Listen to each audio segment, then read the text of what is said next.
Kapag naiisip natin ang gubat, madalas ang pumapasok agad sa isip natin isang masukal at ligaw na lugar, di ba? Mga puno, mga hayop, malayo sa kabihasnan. Pero paano kung sabiling ko sa inyo na hindi lang ito basta kagubatan? Isipin nyo na isa itong napaka-organisado at multimilyong dollar na resource bank. Oo, tama ang narinig nyo. Ito ay isang napakalaking negosyo na tahimik na nag-ooperate at naghihintay lamang ng tamang pamamahala. Para mabigyan kayo ng malinaw na ideya kung gaano kalaki ang pinag-uusapan natin, pakinggan nyo ito. 78.2 milyong dolar. Ganyan kalaki ang halaga ng mga ratan na muebles na inuluas ng Pilipinas noong taong 2004 pa lamang. Isang napakalaking patunay yan na ang mga asset na matatagpuan sa loob ng ating mga gubat ay may seryosong bigat at napakataas na halaga sa pandaigdigang merkado. Hindi ito barya-barya lang ha. Unang bahagi, ang unang supply chain, Kalakalangan, Ilawod, Ilaya. Bago pa man dumating ang mga dayuhan para sumakop, sobrang ganda na ng takbo ng kalakalan natin. Nagtutulungan na ang dalawang magkaibang ekonomiya.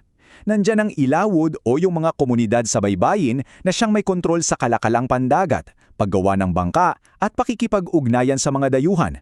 Sa kabihang banda, nandyan ang Ilaya o yung mga nasa kabundukan na may hawak naman ng mga yamang gubat at agrikultura. Mayroon ng perfectong ugnayan o synergy ang mga lokal na negosyante noon para lumikha ng isang maunlad at buhay na pambansang merkado. At huwag ninyong iisipin na simpleng palitan lang ng kalakal o barter ang nangyayari dito. Dito pumapasok ang tinatawag na binatuan. Ipinapakita ng konseptong ito ang isang formal at sinaunang sistema ng pagpapautang ng natis para mag-abante ng mga produkto. Isa itong structured corporate framework kung susuriin natin sa makabagong panahon kung saan ginto ang nagsilbing pamantayan ng halaga. At tulad ng kahit anong seryosong kumpanya o negosyo, mayroon din itong tinatawag na risk mitigation o pag-iwas sa pagkalugi. Ang tawag nila dito ay balibarad. Ito yung mahigpit na parusa para sa mga hindi nagbabayad ng utang o sumisira sa obligasyon. Pinatutunayan lamang nito na ang ating mga ninuno ay may napakataas na antas na ng asset management at regulasyon sa merkado bago pa man tayo turuan ng iba. Ikalawang bahagi, monopolyo at deforestation, ang pag-angkin sa yaman. Dito nanganap ang maituturing na isang malawakang hostile corporate takeover. Noong taong 1521, inangkin ng Espanya ang buong gubat bilang crown property nila para punduhan ang kalakalang galyon. Pagsapit naman ng 1910, itinayo ng Amerika ang isang sistematiko at malaking industriya ng pagtotroso. At noong dekada 70, malawakang ginamit ang mga timber license agreements upang ipamigay ang kontrol ng gubat sa mga paboritong individual sa politika. Sa madaling salita, ginamit nila ang malaking resource bank na ito bilang eksklusibong pag-aari ng Estado para sa pansariling interes. Ano ba ang naging matinding epekto nito? Isipin nyo na lang ito. 300,000 ektarya ng kagubatan ang nawawala taon-taon noong kasagsagan ng pagtotroso noong dekada 60. Isang napakalagim na mismanagement ng ekonomiya, di ba?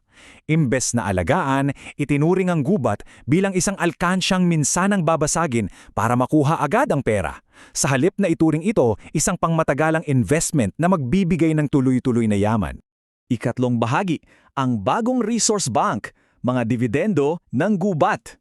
Sa makabagong panahon natin ngayon, medyo nag-iba na ang labanan. Ang mga tinatawag na non-timber forest products ang nagsisilbing tuloy-tuloy at malalaking dividendo ng gubat, parang interes sa bangko na pumapasok taong-taon. Ipinapakita nito na hindi mo na kailangang patumbahin ang isang buong puno para lang kumita ng milyon-milyong dollars sa global supply chain. Tingnan natin ang mga pangunahing high-value assets na ito. Nandiyan ang dagtang almasiga na napakahalaga sa industriya, ang ratan na ginagamit para sa ine-export ng mga muebles, at ang mga sikat at mamahaling edible birds' nests. Ang mga kalakal na ito ang siyang tunay na nagpapatakbo at bumubuhay sa lokal na ekonomiya ngayon. Napakahusay kung paano ginagamit ng mga katutubong grupo at mga regional na mga ngalakal ang mga ito upang kumita ng husto nang hindi inuubos ang orihinal na puhunan ng inang kalikasan. Ikaapat na bahagi, ang tunay na yaman, pamamahala sa hinaharap. At ito ang pinakamahalagang aral na dapat ninyong tandaan mula sa pagsusuring ito.